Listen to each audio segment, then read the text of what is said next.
Want to speak real Dutch from your first lesson? Sign up for your free lifetime account at DutchPod101.com. How to finally learn language in 2020, your New Year's resolution solution. So, January is over, but let me ask you a question. Have you set a resolution for this year? If you haven't, it's understandable. Most people end up failing with their resolutions. You set one, you try to do it in January, and by February, there's no progress. Doing it is no longer fun, or you get sidelined by something else. So you quit and put it off until next year, or whenever the guilt of quitting your goals comes back to haunt you. So, what's the problem with setting resolutions? Why do we keep failing? First of all, regardless of what most people say about New Year's resolutions, setting goals, whether on January 1st or any other time of the year, is a good thing. You have to know where you're going and what you want to achieve. Otherwise, you'll be floating around aimlessly from one language app to another and have nothing to show for your time spent. But the problem lies with the goals that people set. For example, most people set goals like, I want to master Chinese, or I want to lose weight, or I want to be fluent in Japanese. And based on these kinds of goals, here are 3 reasons why 90% of New Year's resolutions fail. First, resolutions fail because they are not specific and not measurable. Take a goal like, I want to master Chinese this year. The problem is that's a very vague goal. What do you mean by master? Do you want to speak about the economy, or do you just want to have everyday conversations?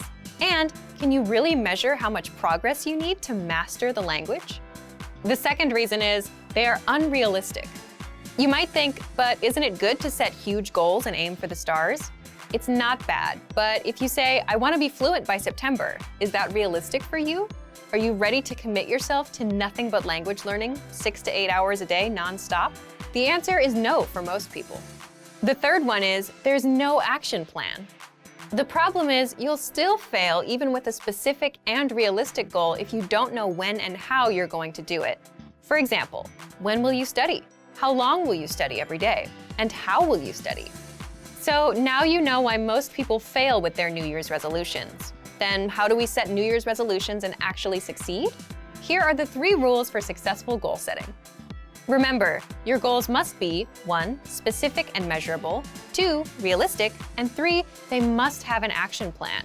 Yes, the complete opposite of everything you heard earlier. For example, let's say you're learning Italian this year.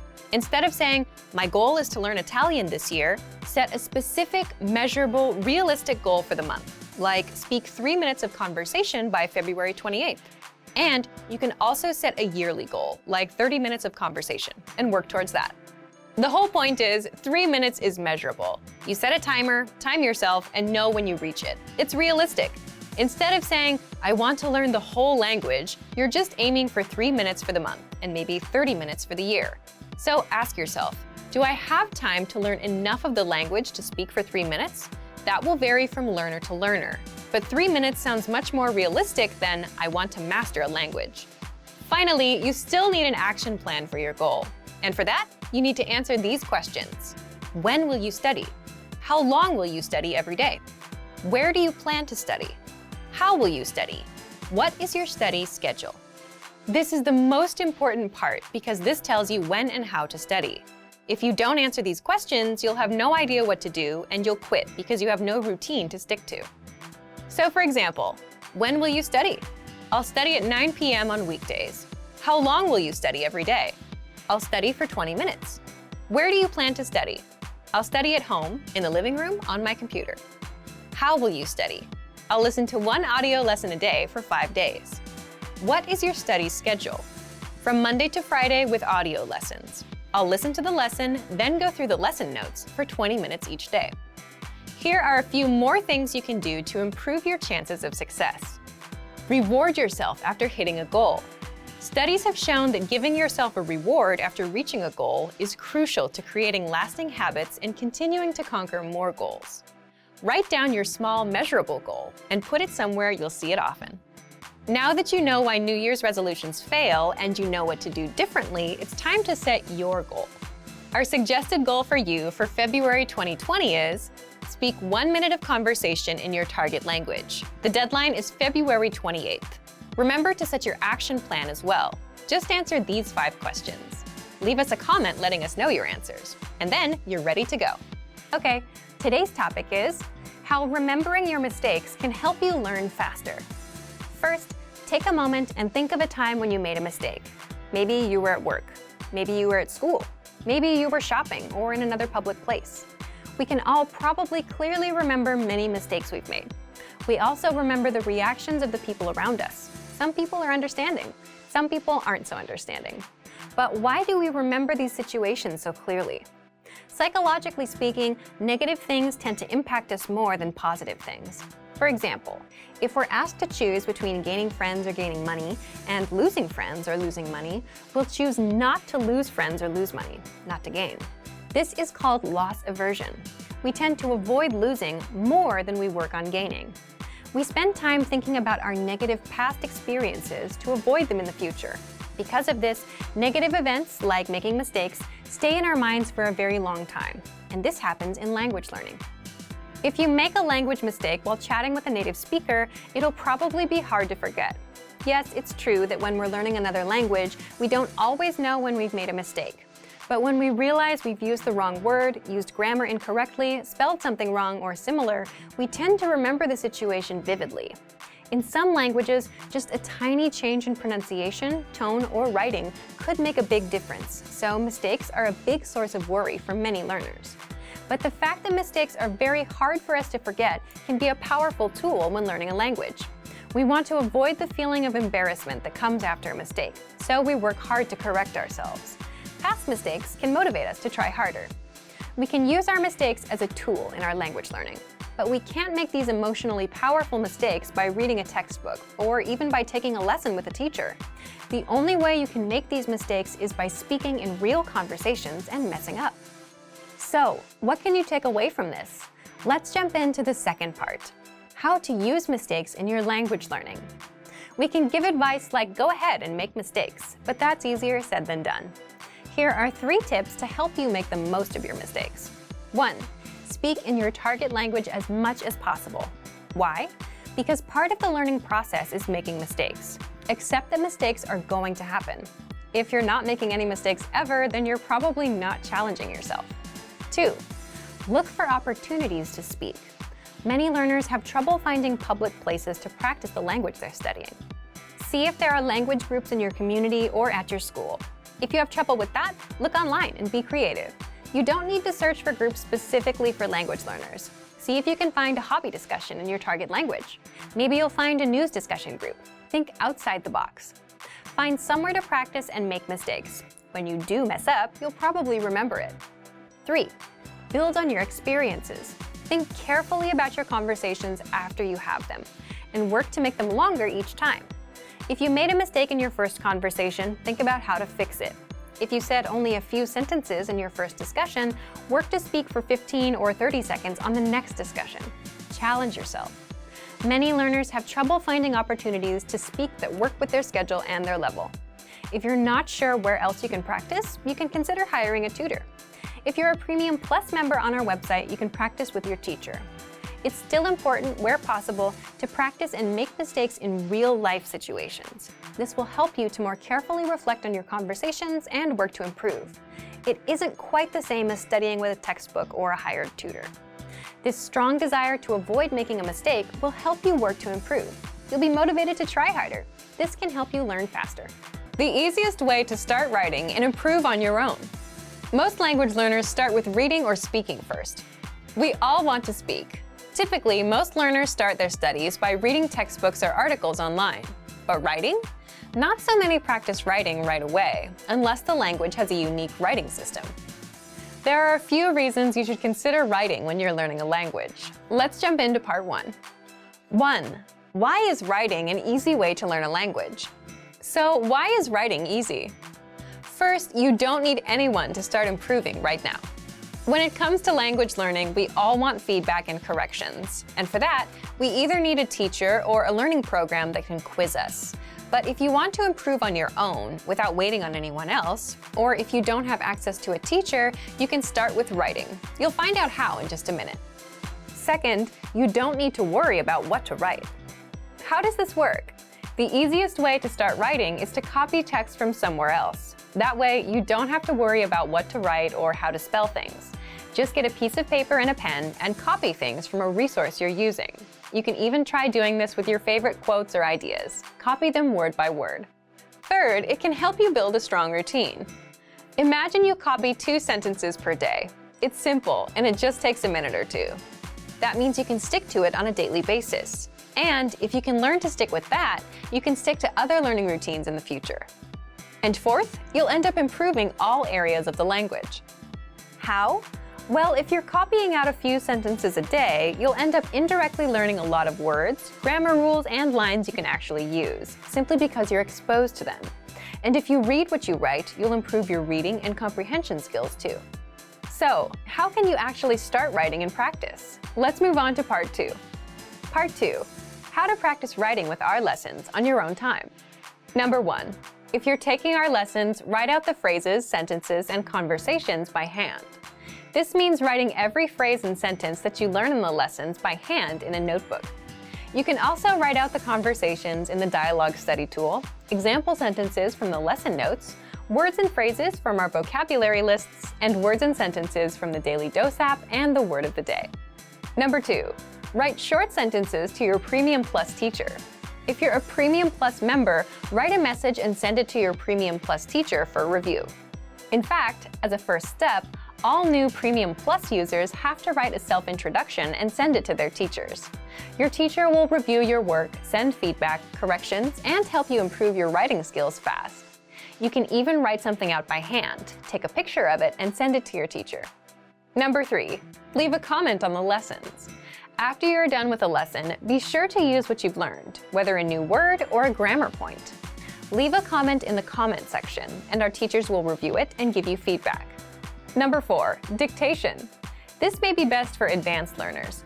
Dictation is a study method where you write down what you hear as a way to test your writing and listening skills. You can do this with any one of our audio or video lessons. Number 5, create sentences using newly learned words. You can learn new words with our lessons, the word of the day, the vocab lists, and the core 2000 word list, which gives you the 2000 most frequently used words. And, as mentioned before, you can also leave comments for our teachers to review. Number 6, take the writing quizzes. With every lesson, you'll get review quizzes to help you master what you've learned. Just scroll down to the vocabulary section or click on vocabulary. Then click on Take a Quiz, and that's it. Now you know how to improve your target language on your own. Just copy things out. If you're having a hard time sticking with language learning, you'll find out how to fix it now. Let's jump into the first part. 1, how to map your routine and set your schedule. First, here's a quick question for you. Which of these would you rather have? A, the world's most comprehensive language learning resources, but a weak study routine. Or B, a strong study routine and average resources. Leave your answer in the comments. But there is a correct answer here. You want a strong study routine. Why? You can have the best app or textbook in the world, but if you don't use it because you don't have a learning routine or a habit, you won't learn anything. If you have a strong routine and work ethic and just a dictionary and internet access, you'll learn more than someone with the best program and no routine. The point is, we are creatures of routines and habits, and our habits can be used for good or bad. They make us or break us. For example, if you have a bad habit, like going to bed at 4 a.m., you'll always feel tired when you wake up for work or school in the morning. If you have a good habit, like exercising regularly, you'll have energy and good health. Once we have a routine, we tend to stick to it. If it's a bad routine, it can do a lot of damage. But if it's a good routine, it can help us enjoy incredible results. We can also use routines to our advantage by applying them to work toward our goals, like language learning. How do you create a strong language learning routine? Here's one way to do it. First, write down your current daily schedule. For example, 7 a.m. I wake up. 8 a.m. I leave the house. 8:20 to 8:50 I'm on the train. 9:10 a.m. I arrive at work. 1 p.m. I go to lunch, and so on. Write out your daily schedule for the whole week. Make it detailed. If you write out your schedule, you can see your existing daily routine. You can see where you can fit language learning into your existing routine, the routine that you're used to, instead of trying to create a new routine. Why does this matter? For example, some people will look at their schedule and see that they wake up at 8 a.m. They think that if they wake up at 7 a.m., they can have an extra hour for language learning. But for many of us, that approach usually doesn't work because it's not something we're used to. You're trying to wake up early so you can learn a language. You're trying to implement two brand new routines that you're not used to. For many people, this results in failure. Even if you do wake up at 7 a.m., will you get out of bed immediately and jump straight to learning every day? Or will you lose motivation after a few days because you missed that hour of sleep? So map out your weekly schedule. Once you understand where your time goes, find an existing part of your routine that you can fit language learning into. For example, if you take the train in the morning, you can use that existing routine and learn some language during that time. If you always eat lunch at 1 p.m., watch a video lesson during your break.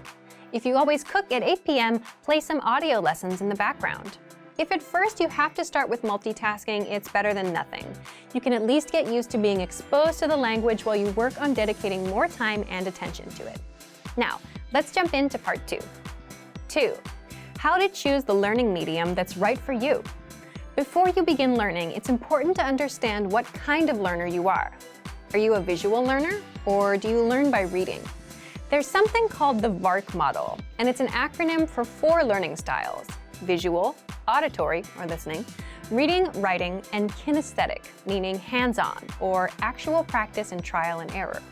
You need to understand what kind of learning resources are best for you. So, how do you determine what kind of learner you are? This depends on you. Do you like watching videos, listening, reading, or writing? Or do you prefer more hands-on practice? There's no wrong answer. It depends on what kind of learner you are and what you like. Also, think about your past language study experience. Did you remember vocabulary words better when you read them from a book? Or was listening to a podcast more helpful for you? How do you usually remember information best? This helps you choose the learning medium or study tools that are right for you. We'll talk more about this in a few minutes. For now, determine what kind of learner you are. Leave us a comment and let us know. The last thing you need to keep in mind is your study ratio. Your study ratio is how much time you spend absorbing information, input, and how much time you spend producing language, output. What you want to strive for is about 50% input and 50% practice or production, producing that language. So, if you read for 30 minutes, then you want to practice for 30 minutes. You can't just consume, you must practice. Otherwise, it's not going to stick as fast. All right, we've covered routines and learning types. Let's move on to part 3. 3. The language tools you'll want for your learning style. In this last part, we're going to cover all the resources that you can take advantage of based on your learning style. But remember, if you're a visual learner, that doesn't mean you should shun resources that don't fit that style. Sometimes it's not practical to watch a video. For example, if you're driving, audio is a much better choice. So let's jump in. If you're a visual learner, take advantage of our video lessons in the lesson library. We have them across all levels, from absolute beginner to advanced. These will be your main source of learning. Use the vocab slideshows. You'll find these on every lesson page and vocab list. The slideshows make it super easy to learn and review words. Just press play and watch. You can put it on a loop and watch for as long as you want. Next, if you're an auditory learner, then take advantage of our audio lessons. You can also use dialogue audio tracks. These give you just the conversation from that lesson, and you can use these tracks to immerse yourself in conversations. Next, if you prefer reading and writing, we include lesson notes and transcripts for every audio and video lesson. So, if you're taking a lesson, read along. The lesson notes include extra grammar explanations, vocab lists, and cultural insights that are not available in the lesson. You can also check out our extensive reading books in the lesson library. These are simple one-line per page books that will build you into a confident reader. If you prefer writing, you can copy out the lesson dialogue into your notebook. You can leave comments on our lessons with sample sentences. You can keep a daily journal in your target language. Plus, you can send messages to your Premium Plus teacher and practice writing. They'll correct your mistakes, tell you how to express yourself in a natural way, and help you improve fast. And finally, if you're a kinesthetic learner and prefer hands-on experience and trial and error, definitely use our Premium Plus teachers and practice with them. You can do that via the My Teacher Messenger on the site or in the app.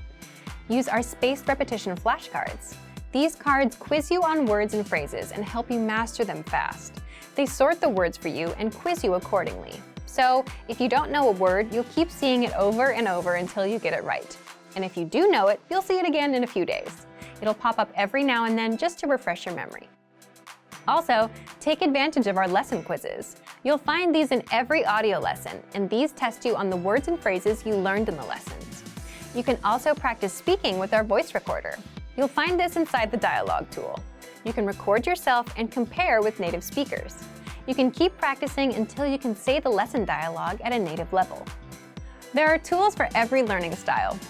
So, today you learned 1. How to map your routine and set your schedule. 2. How to choose the learning medium that's right for you. And 3. The language tools you'll want for your learning style. How to improve your language and speak more through preparation. Okay, let's get into part 1. Why you should prepare for conversations ahead of time. If you're a beginner, you can probably relate to this. When it comes to speaking, you tend to run out of things to say. And that's because you don't know enough of the language to express yourself. And that's where preparation comes in.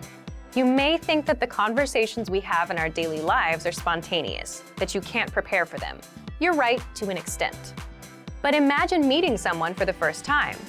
Both of you will go through some common questions and phrases, like, what's your name? My name is, where are you from? And how long have you been studying the language? As a language learner, you'll have these kinds of conversations with almost every native you meet, guaranteed. They'll always ask you about how long and how you've been learning. And even with your friends, some conversations start the same way. For example, you say things like, hey, how are you? How are things? How was your weekend? My weekend was good, and you? Let's say you went to a restaurant this weekend, and now you want to talk about it. Well, that allows you to prepare and learn some phrases like, I went to a restaurant. The restaurant had delicious food. The point is, some questions and phrases come up often in conversations, so it makes total sense to master them ahead of time. And you can always plan ahead and prepare for things you want to talk about.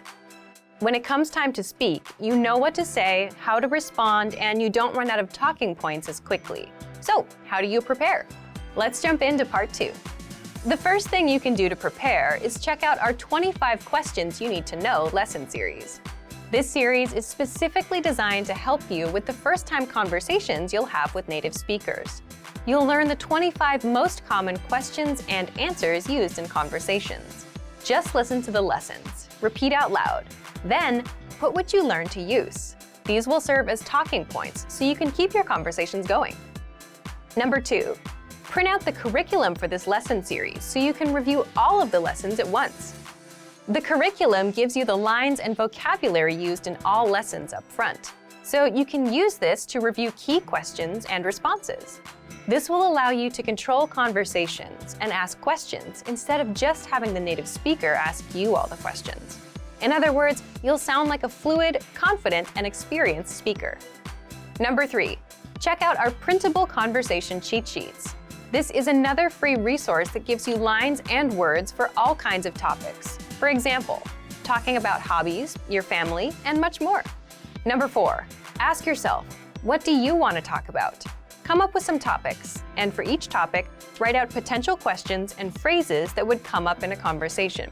For example, if you want to talk about restaurants, you can have lines like, my favorite restaurant is, my favorite food is, what's your favorite restaurant? And then run these lines through a translation app. It won't be perfect, but it'll give you lines to use that you can correct later. Number 5, look for lessons that are related to your topics with our lesson library. On our site, we have hundreds of lessons that teach you conversations. So if you're looking for lessons related to restaurants and food, you'll get all kinds of conversations that you can use for yourself. And number 6, if you're a Premium Plus user, get in touch with your teacher via My Teacher and try a conversation with them. They'll help you every step of the way, correct your writing, and give you the lines to use in a conversation. That way, you can prepare ahead of time, and when it comes time to speak, you'll know what to say. Want to speed up your language learning? Take your very first lesson with us. You'll start speaking in minutes and master real conversations. Sign up for your free lifetime account. Just click the link in the description.